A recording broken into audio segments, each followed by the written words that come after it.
Um, Cold open. It's gonna be a cold open, cold open, cold open, cold open. Um, there are a few things that have to be talked about on this beautiful live stream. This was a quite revealing day. It was a revealing day, and it was also a day in which we were pretty much reminded of what we already knew. Two things: reminded of what we knew, but also a very revealing day. Um, we were reminded that Mane is that dude. And let me just be clear here: I am not trying to pop up Mane to try and put down any other guy. That's not what I'm here for. That's not what I'm here for. So maybe I threw out the whole thing of him being Salah's biological father and everything just as a laugh. Just as a laugh. But I just think that, we're going to have a serious conversation about LDO. Let's see how the season pans out. Let's see how the season pans out. But we're gonna have somewhat of a serious conversation about Mane and where he stands. What up, people? What up? Aloha to all the people who are joining into this lovely impromptu Saturday night live show, which I wasn't even planning on doing. I wasn't planning on doing this live chat, but I just thought that based on the things that have happened, we have to do it. So we're gonna talk about LDO. We're gonna talk about Ern. And you say, who the hell is Ern? Ernio. Ernesto. We're going to have an open conversation about Ernesto. So please send in your questions, send in your views. I'll be looking at the live chat to try and see what the hell of you guys are saying. I'm going to talk about how Bayern got touched. They got touched. I watched the highlights. They got touched. 10 minutes isn't enough. So we're going to talk about the states of the Bundesliga and also the states of Niko Kovac and the states of Lewandowski and Bayern moving forward, because something's going down in Germany. Something's flipping down in Germany. Thank you. Thank you for saying that you like my hats. So I think, first of all, we've got to start with Barcelona and Ernesto and just exactly what the hell happened there. For a long time, this season and this campaign, I have not been full on with completely and totally chastising and excommunicating Valverde. I inducted him because I think, based on just what was happening this season specifically, I was like, you know what, this deserves an induction, at the very least an under review. But he was called an under review induction, because I was like, okay, like there are times in which he plays really good football, but then away from home you're trash. So this is Barcelona. I can't give you kudos because you ride at the crib. Okay, you can't be the manager of Barcelona Football Club and say all I can give you is riding at the crib. You've got to ride it away at the crib. You've got to ride it away at the crib. And I don't even know what the numbers are. Someone please tell me in the live chat what the numbers are. Apparently, the numbers for this guy's record away from the crib is trash. But the crux of the thing is this: I was in and out and in and everything, but you can't lose to Levante. I can think. You can give me hours. You give me thousands of years to try and sit in and think that, is there any way that there can be an explanation? Are there any cops to plea to somehow, somewhere, in some kind of roundabout way to say, you know what, maybe. But no, there isn't. It doesn't matter how many players Barcelona have injured. It was 11v11. Even if it was 10v11 and you have Messi, you have no excuse to lose to Levante. It's Levante. Okay. We crack jokes about Levante. No offense to the football club, no offense to the town or the city or the village they're from, but we crack jokes about Levante. And to get smacked up like that, 3-1, it's pretty much puts Valverde in a very, very difficult position. Very difficult position right now, because as I said in my video, and I will reiterate, that you have to win the treble now. You have to. It's treble or bust. A Copa del Rey will not suffice. A La Liga will not suffice. A double will not suffice. You win the Champions League though. You win the Champions League. That's enough to keep your job. So it's either you win the treble or you win the Champions League, because I think if you don't deliver either of those scenarios, I don't know what else you can do. Because for me, my thing is that I said that PK, he's done. He's too old. I've talked about how Busquets, he's pretty old. He's done as well. So Busquets needs to be replaced. Piqué needs to be replaced. They've barely been Titi. Cannibal is up and down. His paps on the decline. Griezmann's not really that good. Messi's having to do too much of the work. Rafinha's from the road. You're relying on his testy baby called Ansu Fati. But despite all of these things, there's still talents there. And a worthwhile coach who is a truly good coach, true manager, will figure out how to get the best out of Griezmann, get the best of the Cannibal, get the best out of Ansu Fati, squeeze the best out of a Piqué and the Busquets and get results. But there is no reason as how Barcelona are losing to Levante, and they're so lucky. They're so lucky. Maybe there's an angel watching over Barcelona that's Real Madrid decided that, you know what? Because Barcelona dropped points, we're going to drop points as well. Okay? Because we want to we want to try and give Barcelona enough chances. We want to try and give Barcelona enough chances. So Valverde's the pressure is on, because I'll be real with you. The team that I see there cannot win the Champions League. They can win La Liga. Because Real Madrid are not serious. Real Madrid are still relying on that complete, total, classy trash Vinicius. So Barcelona are very capable of winning the double. But I think even Messi knows, even whenever Messi just says, like, we've done very well, we've won 8 out of 10 La Liga titles and everything, that is super impressive. But Messi knows deep down, and he's even revealed this, he wants that to win the Champions League again. Okay, it will now be 5 years since they've won it. 5 years. 5 years since they've won that damn thing. Remember, they won it in 2009, then they won it in 2011. So what's that? 10-11. They won it in 2011, they won it in 2015. So that's what, 12, 13, 14, 15.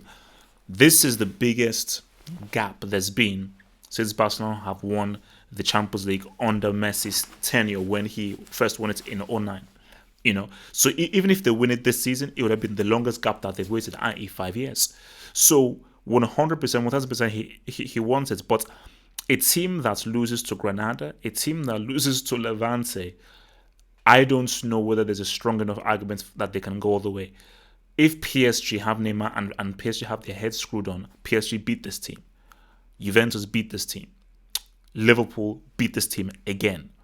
I believe if Man City are fully fit, I think Man City beat this team. So there are many guys out there that will cause these dudes some flipping issues, and I am very interested to see what Dortmund does when they face them at the Camp Nou.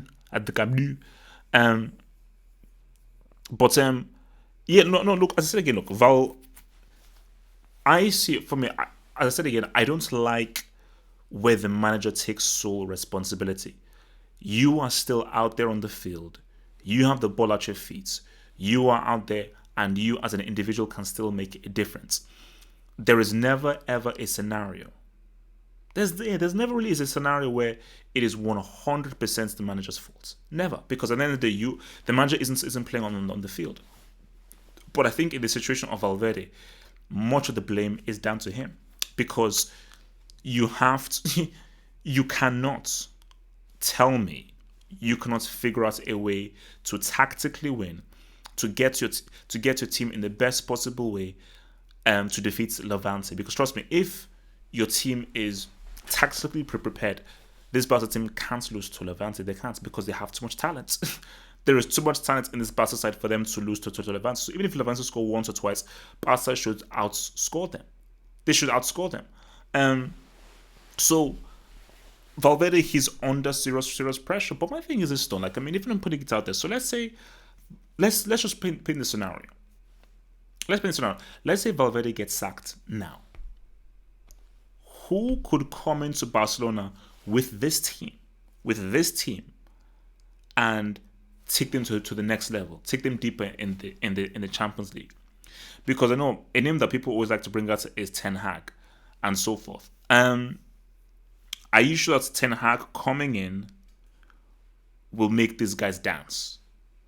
Because Barcelona have looked good. Okay, so people have said even Pep return. I suppose, but see I'll bet you this. Pep Guardiola will not be able to win with, because my key thing, this team. If Pep was hired, Pep would be like, I need some more players. I need more recruits. This isn't enough. Like, this isn't enough for me to ride with. I need more players. I need more guys in order for me to ride. So I just feel that there are players who are over the hill. But my thing is this though: if Pep was in charge or Ten Hag was in charge, they don't lose to Levante. And I think the thing with Ernesto is this: is he is a good manager. I just don't think that he's the right fit for Barcelona. It's very similar to Martino. Martino is a really good manager. He was just a bad fit for Barcelona. I think with these players who have been playing in such a very intricate philosophy for such a long period of time, the only way that they can succeed is there has to be some sort of a variation, some sort of an iteration of what Pep Guardiola taught them of the Cruyff system.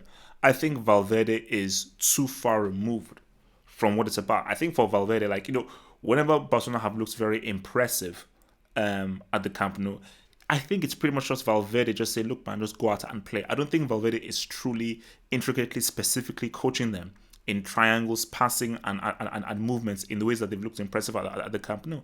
Because it doesn't make sense that you would be so good at the Camp Nou, so impressive, but then when you go away from home, you'll be like trash. Because under Pep, under Villanova, under Luis Enrique, home and away, Barcelona played the same way.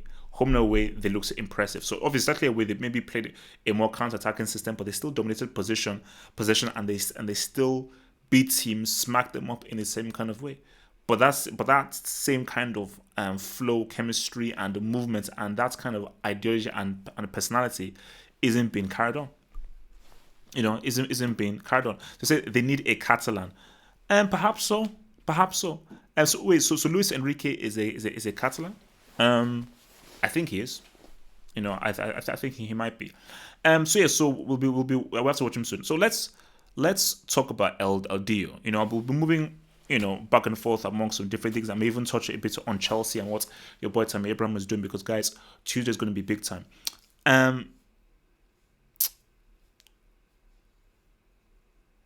Mane is doing some stuff this season. Like, I always knew he was talented. I always knew the guy was real damn good.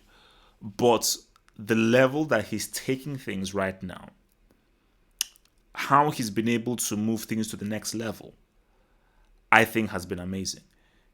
I personally didn't think that player I saw at Southampton, or the player I saw for his first season at Liverpool, would end up doing the things that he's doing. Because what he's doing right now is, this is what we call tier one. Because people say, okay, AJ, what do these rankings mean? What do these rankings mean? Like upper tier 2 is you're an amazing player. You're a truly exceptional, amazing player. Tier 2 is you're a very good player. Tier 3, you're decent. Tier 3, you're decent. Tier 2, you're really damn good. Like, really damn good. Upper tier 2, you're flipping amazing. Tier 1, you change things. Tier 1, you change things. Chief Ogab, you're in a different planet. Chief Ogab, you're on a completely different planet, footballing wise, from everyone else. Like, you are like a lord. But tier 1 is you're as an individual, you're a game changer. As an individual, you're changing the entire makeup and synergy of the team. That's what your boy El Dio is doing, because the amounts of already he was doing. You already saw a bit of what he was doing last season in those critical games. How many times did El Dio always come with it? He always came up with the first goal. He always consistently came up with that first goal. Always and always and always came up with that first goal. And what you're now seeing right now is he's not only just coming up with that first goal, he's getting winners.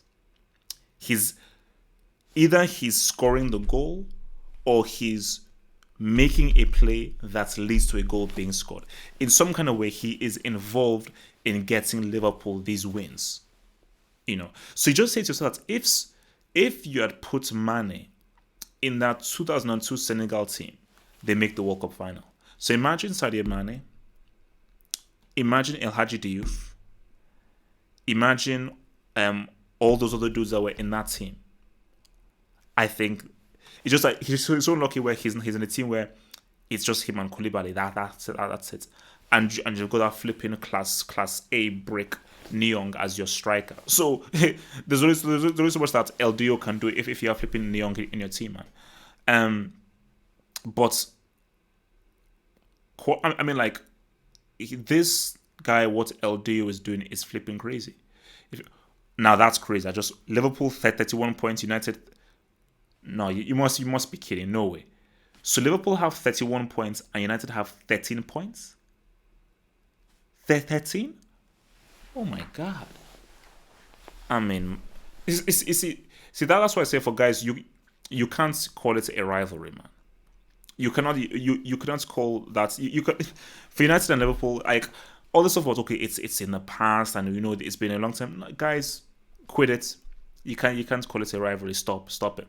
You can't, man. You can't. Um. What did Guardiola say about Mane? Hit me, George. What did your boy Guardiola say about Mane?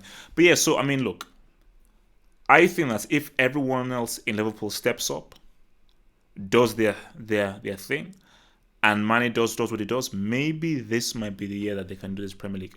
Although I think it's going to be tight. I believe just by the events of what happened today and what could have happened, because Liverpool were minutes away from it's going from 6 points to 4 points. And at 4 points, you can just see City breathing down the night, because I think City wants to reduce that gap. Then they want to reduce that gap to where it's 2 or 3 points when they meet. And I think they meet. Is that the next game? I think it might actually be the next game that they meet. It might actually be the next game that these guys meet. I think, or maybe there's one more game, then there's a game, or do we go on an international break and then Liverpool and City meet? But I just think, like, if City were able to have an opportunity where they could just quieten these guys down and just say, what's up? Boom. Boom, boom, boom. Okay, so it is the next game. Wow.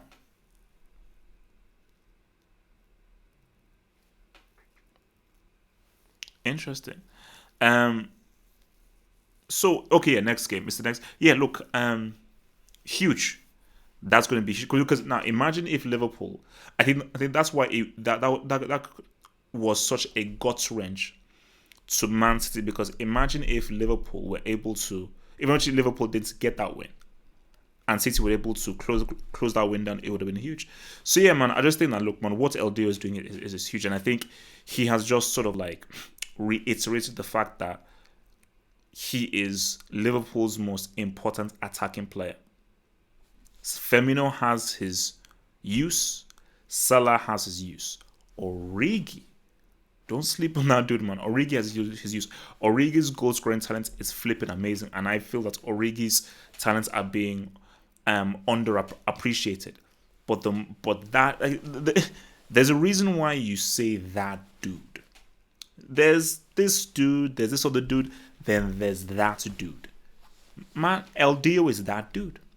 LDO is that dude, and I think because and I keep saying this again, it's not how many you score, it's when you score. There's a difference from stats padders, people who pad stats, and guys who, when it comes critical time, when it's money time, they cash their check. Not every player cashes the check when it's money time. When it's money time, your boy LDO cashes that flipping check. And bro, that goal that he scored was crazy. That was a flipping crazy goal, man. I ain't gonna lie, that was a flipping crazy intense flipping goal, man. So, like, salute to that flipping dude, man. Bayern Munich, man. Wow. What a crazy season. What a crazy Bundesliga season. To get sniped 5-1 is intense, man. That's intense. And you cannot blame having 10 men on getting sniped. Bayern Munich are too professional of a club. They're too big of a club to use the excuse of, because we had 10 men, we lost 5-1. Lose 2-1. Lose 3-1. To get smacked up 5-1. And I think when you look at the fourth or fifth goal, they just pretty much gave up defensively. Like, they knew they had lost the game, and they just gave us completely. So, but See, now I'm having my doubts as to whether Bayern can defend the title. I will still ride with them. I still back them, and the reason why I back them is that I don't trust Dortmund, and I don't believe Mönchengladbach, Leipzig, or Wolfsburg have the quality over a season to be able to get the job done. But then my thing is, how much are Bayern missing the influence and the presence of those dudes, man, Ribery and Robin. Now, I did hear that thing. That is insane. So Leipzig won 8-0. I mean, my God. So we had 9-0 one time, 8-0 now. I mean, that's insane. How many goals did Timo Werner score? If somebody can tell me that, how many goals will Timo Werner score? You see, I was reading something where Bayern Munich said they're going to buy Leroy Sané, and they believe they can get Leroy Sané for, I think they said 80 mil, but they're going to get him next summer. Because when I saw Leroy Sané, I thought, bro, get him in January. Because if they can't get him in January, then that will be huge. For Bayern Munich, look at looking at the goal that Lewandowski scored. Just looking at the goal that Lewandowski scored, where he literally had to pretty much create that all by himself as an individual, just goes to show that, bro, he's having to carry these guys by himself. He has no support. There is no support from the dude. So for like Bayern's attack is pretty much now Gnabry and Lewandowski. They're the only two guys that they have in attack. So if, but you know what the crazy thing is? As much as we're looking at Bayern Munich struggle in the Bundesliga, I do believe that somehow, some way, these guys may actually do better. I think they may do better in the Champions League than in the league. How many times have we seen Chelsea play an example where horrible in the league, but once those Champions League lights come on and once you just into the mind frame of being in the Champions League, then they're now right, man. Let me hit up this super chat. Silver Spring, thank you very much for your $2 super chat. Thank you for your donation. I'm glad. Thank you for your donation. So Silver Spring says Guardiola said Liverpool win by diving.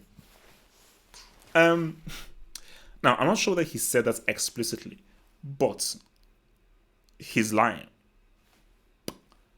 The Mane Leicester City thing, that was a foul. The funny thing is this. I looked at the highlights. There was contact on Mane.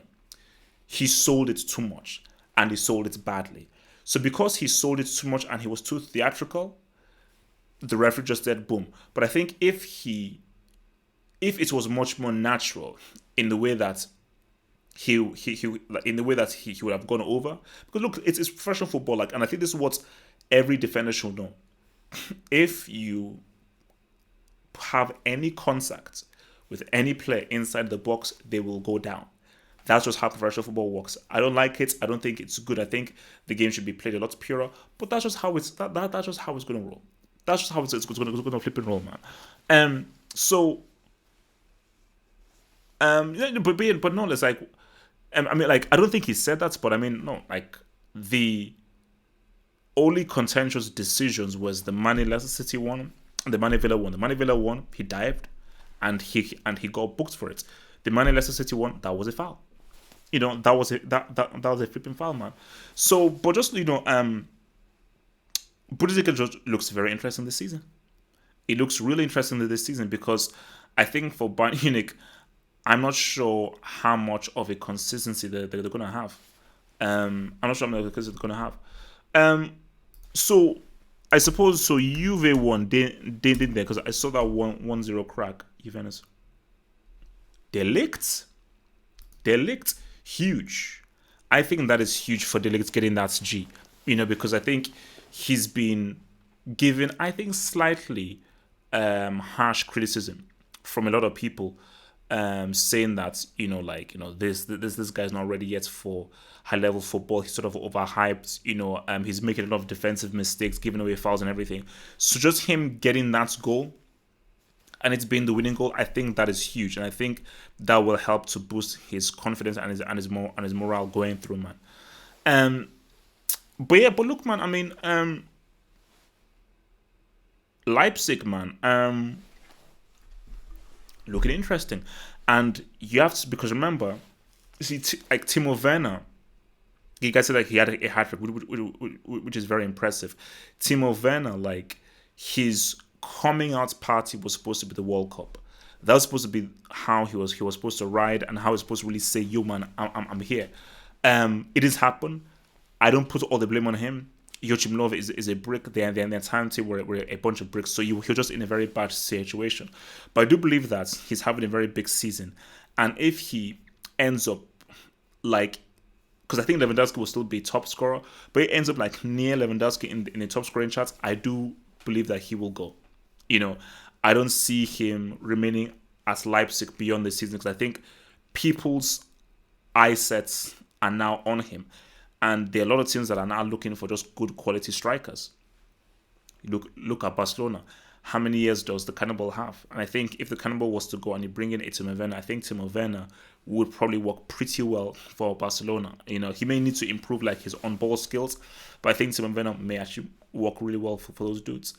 But look, United. Okay. What more can be said about Man United, man? What more can be said about Man United? Like, every time I look at them, I have to look twice. Because I said that, am I looking at Manchester United or am I looking at Colchester? Because they don't play like Manchester United, they play like Colchester FC. The quality of football that United have, it's so bad. It is so disjointed. There are so many deep-rooted issues happening. And then whenever the camera goes to Solskjaer, and Solskjaer is basically doing like, I'm like, my God, man, because Solskjaer doesn't have a grip. He doesn't know how to turn this around, and he's just doing the best that he can with the limited experience that he has. But the thing is, this is that I've always said, look, it's about winning. It's always about winning. It's about gradually win. You don't have to look. You don't have to look attractive. You don't have to play attractive football to win. But your football can't. If your football is of such a low level, such a low down level, man, bruh, it ain't good. It ain't good. you know. So it's like Rashford again. As I said again, talented dude. He's not that good. He's not that good. He's not as good as people think he is. I think Martial is doing the best he can with the limited talents that are around him. But if your midfield is Fred Flintstone and Scotland McTominay, there's only so far that you can get. There's only so far you can get if that is your flipping midfield, man. So, yeah, man. For United, as I said again, look, if Solskjaer, I think Solskjaer is going to get sacked. I don't see how Solskjaer survives Christmas. I don't. I really do not see how he survives Christmas. But this is look, it's bad. It's bad.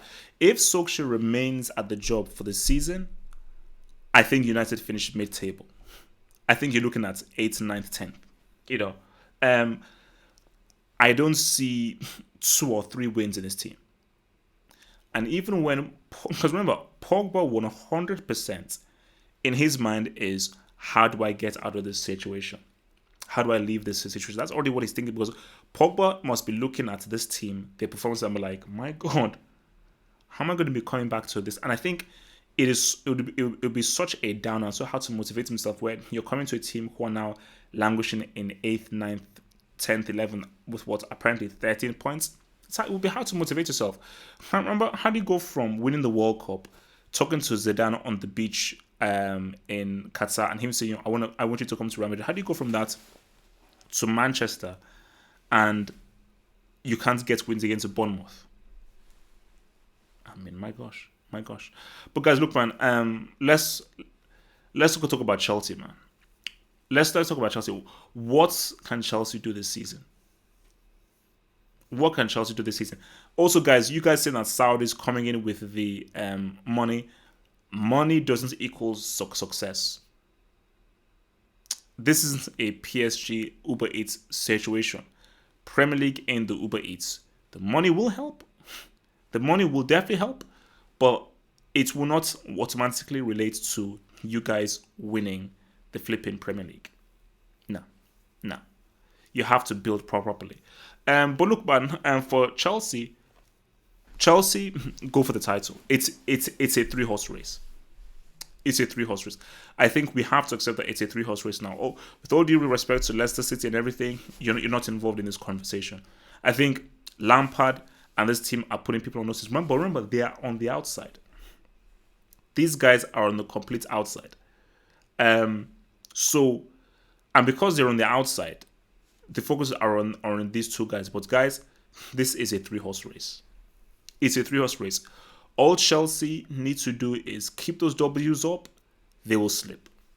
City and Liverpool slip. And once City and Liverpool slip, Chelsea have to capitalize. So 8 points can become 5, can become 4, then 6, then 5, then 4, then 3, then 2, then boom. So the more games that Chelsea can just win, because I said again, look, let's see what happens against Ajax. Okay, let us see what happens against Ajax. Once the Ajax thing rights, then hopefully moving forward we can then say what's up. We then say what's up, because the key here is confirm those W's, sort out Ajax on Tuesday, then this season is looking pretty. Chelsea can't do without Alonso. Is that supposed to be some kind of weird trick question or something? Or I try to be serious, man. But look, man. As I said again in my thing, man, the guy that's really impressed me is Jorginho. I thought that he'd probably be sold. I thought he'd go and join Sarri at Juventus, because normally whenever a manager leaves and the manager has that player that he's really close to, he pretty much takes him with him. So I thought that was going to happen, but it didn't happen, man. Stuff didn't happen, man. So credits, man. All full credits to Jorginho sticking it out, remaining, and Lampard making this dude, I think as of right now, he's been one of Chelsea's best performers. And I've got to remove him from under review. He is now a full-on bona fide tier 3 player. He's a full-on bona fide tier 3 player, knocking on the door of tier 2. He's not allowed into tier 2 yet, but he's putting a notice of I want to say what's happening in thingy. Oh, look, Arsenal, man.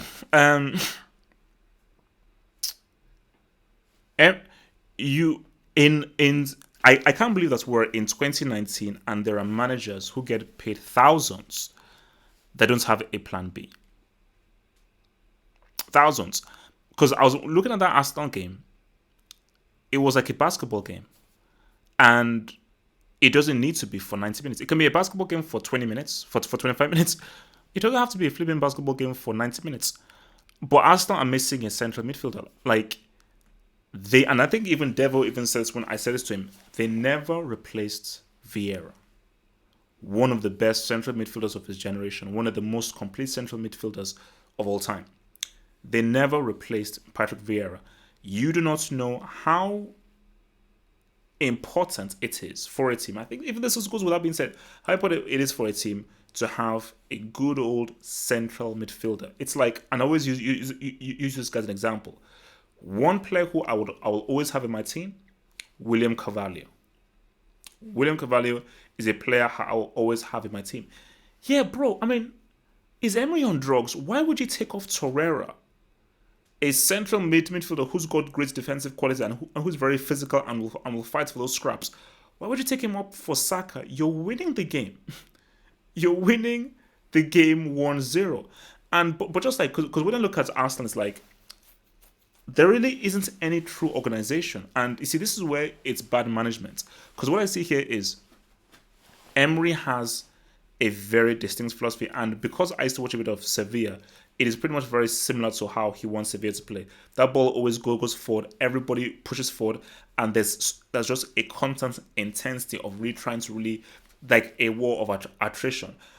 It's similar to Klopp's system, but I think Klopp just does it a bit more effectively. And I think Klopp better prepares his players to fully utilize that attacking strategy. Whereas like for Emery, I don't.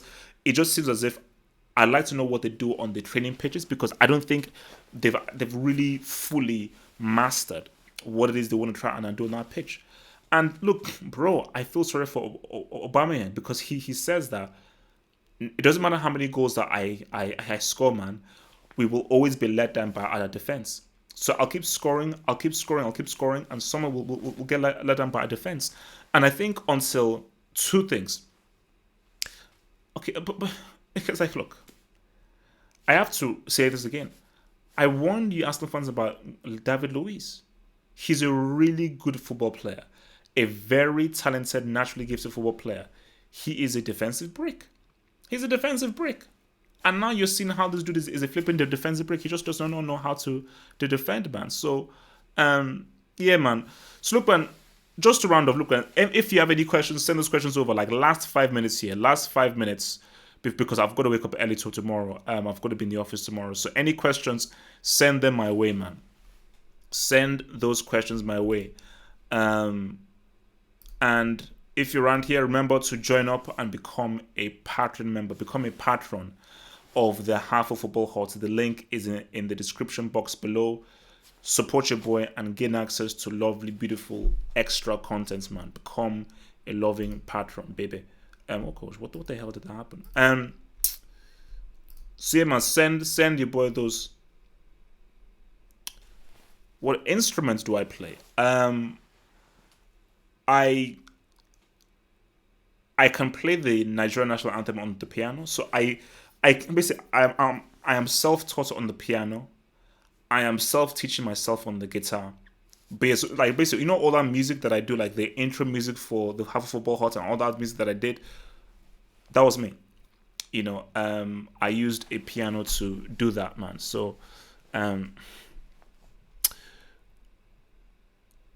why is Terry under review? Look, bro, I'm feeling like based on what is happening to Boychester Divided, man. Terry, somebody needs to watch Terry emotionally. Like he needs some emotional help. Terry is desperately in need of some emotional help, man. Based on the kinds of things that have been happening, man.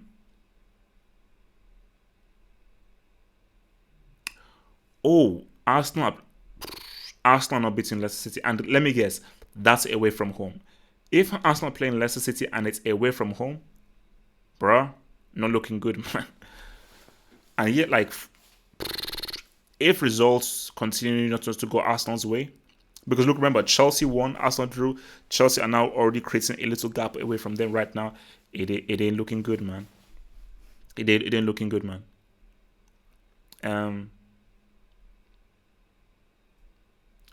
Is swapped with managers. Can you see Emery being sacked after the Leicester game, like the rumors are saying? It's not looking good. It's not looking good because I think you are seeing right now that it's just not working. And Emery is just doing his thing. Because I think Emery's stock is going to plummet after this. I mean, when he arrived at PSG, he was the hot stuff based on what he did with Sevilla. But once, because he's going to get sacked. He's either going to get sacked. He's either going to.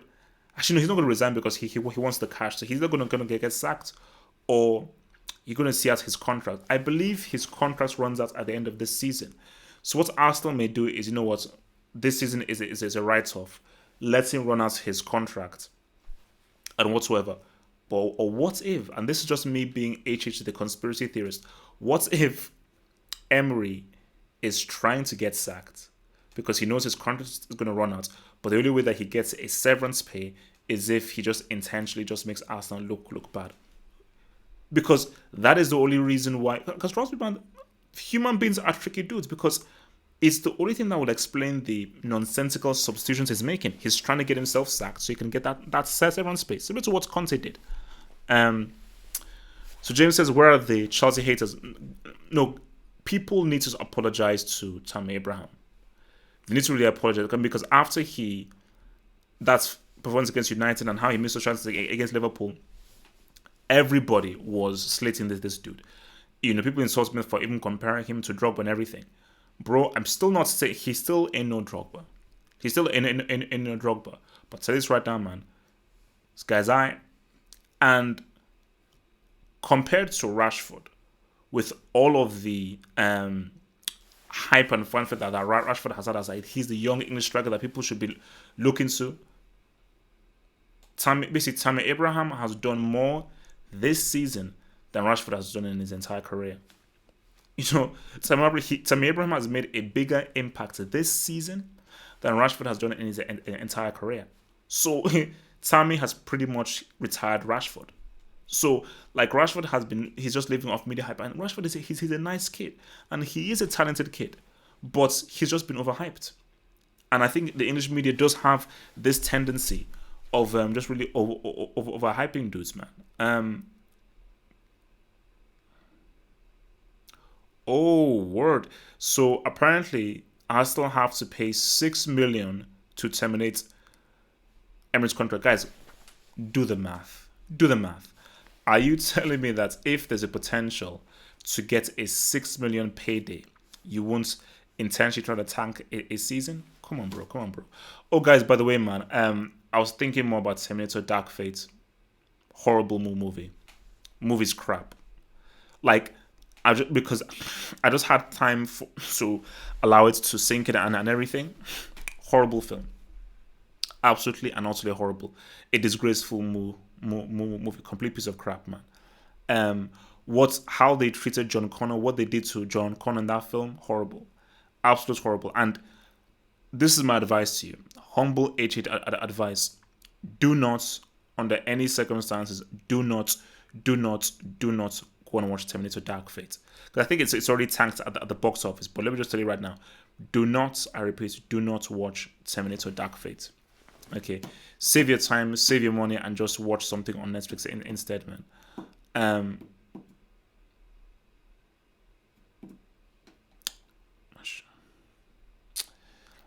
Yeah, man. I mean, like, I don't even know whether I don't know if I can stomach. See, for Arsenal Fan TV, the only guy I like watching on Arsenal Fan TV is Ty. I think everyone else is a bit too extreme form for me, because there's only so much shouting and expletives that I can take personally, So for those guys, I just think I just have to just chill on that one.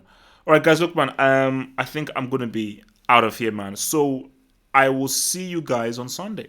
So Sunday is gonna be the Hangouts. Sunday Hangouts will return with the lovely, beautiful Hangouts where we shall discuss all these things, and I'll have the panel back in here discussing all these things for you guys, man, and we shall ride through and say everything, man.